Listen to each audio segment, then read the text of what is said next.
Hello, this is Sham Zaman's Comedian's Questions. Today I have, who have I got with me? Ethan Mckinley. Hello everyone. Ethan Mckinley, just shout really loud because we're going to have to shout out. Okay. Yeah, and just briefly, what got you into comedy?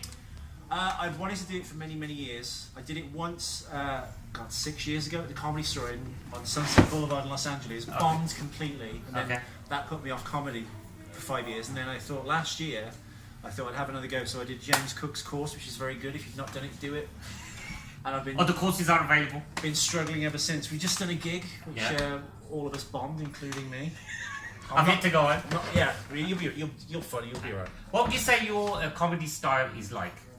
I don't know. It's very. This is my problem, I think, because I like people like Doddy and stuff are really great joke writers. I'm still trying to crack this Da Vinci Code of writing the structure of a joke. So I tend to tell stories, kind of. Okay. Which I think a lot of my favourite comedians do, like Bill Burr and stuff. But I think to get to that level, to boil stuff down to the bullet points and have it really punchy, I'm still kind of in that learning process. I think I started properly in September. Okay. So, I think you're really funny. Whatever you're doing. Funny off camera, or off stage rather. Right. Am I funny on camera? Siobhan's smiling. There you go. There you go. Yeah. Look at the pearly whites. They're out. So the camera So, lady's smiling. what would you say your creative process is like with regards to writing and creating material? Where do you get your material from? From life, idiosyncratic moments in life. So I write down like 5 or 6 things that happened that week, and then try and pull something out of it. I'm not sure if this is the right thing to do, but this is my, I guess, process. Everybody has a different way of doing it. Okay. Yeah. And then I write it out long form, and then try and break it down and take all the chuffer out, the trim the fat essentially. Okay.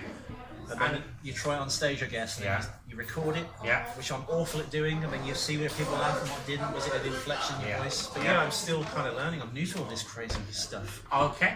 And who would you say would be your main influence, would you say, right now? At the moment, because I saw him live a month ago, I guess Bill Burr. I think he's the gold standard of comedy right now. Which I get into trouble with, because I think when I did the comedy course, everyone wanted to say Stuart Liam, these British comedians, which were all very good, but my kind of history watching comedy is like Eddie Murphy, Bill Hicks, Richard Pryor, of course, the master.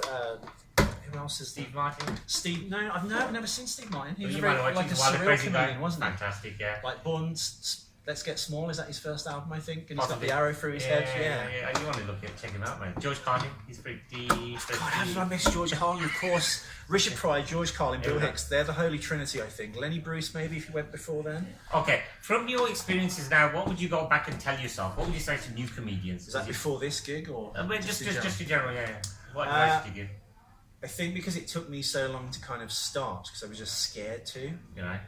You just have to go and just do it and not be afraid of what the audience thinks. In fact, the guy who runs the Comedy Store said this to me, which I'm not sure if this is good advice or not. He said, eventually you'll keep bombing, you'll have success, bomb, but eventually you'll get to a point where you think, fuck what the audience thinks, which sounds counterproductive. But once you do that, you stop worrying about what they think of you. He said you'll relax and be your true self. You'll find your voice, as I guess comedians say. Oh, wow, okay. What's your memory like for sets? Awful. Right, okay. Before I do a set, for an hour before, driving here, I'll be running it constantly. Oh, okay. Which I think maybe is a bad thing, because then you don't want it to come across as too rehearsed. But I think because of some of the things I do are quite wordplay related, you have to get it kind of right. I'm writing this thing at the moment now, which if I get the wordplay wrong, I think it'll come off as really racist. Can't wait to hear that one. But if I get it right, it'll be funny. But this, Okay, and where are you hoping to get to creatively? I always think, and this is with any endeavour in life, is just get through to the next gig, the next day, the next thing. If you can get paid as a comic, is that the dream? Get to that. Okay. Have a small dream, and then other things. If you start worrying about the bigger picture and just enjoy yourself in the moment, you'll start to do, I think, better and progress, and then good things will find you. And is there a certain area where you get your ideas for comedy? I always ask this to comedians. No. Okay. I mean, I think the stuff I started off initially was stuff about my mother and the past, but when I did sets, it wouldn't work on someone under 40. If it was a room full of elderly people, they'd all laugh, thankfully. Unless they had Alzheimer's or But then I thought, after Christmas, I changed it to like younger stuff like the iPhone. I talk about WhatsApp stuff. And that very modern. Very advanced. But I think as a comic, when you're new and you don't know anything, I guess if you walked into a room, you're like, oh look, it's full of Jews, I can't do any Jew jokes. Oh look, there's 4 people in a wheelchair in the front row, I can't do a disabled joke. Or just something like that. Yeah. You'd have a wealth of material to pull from and go, right, I can use these things instead. But if you're 6 months in, you don't have that luxury. I mean, I've not done any kind of, have I? I don't think I have.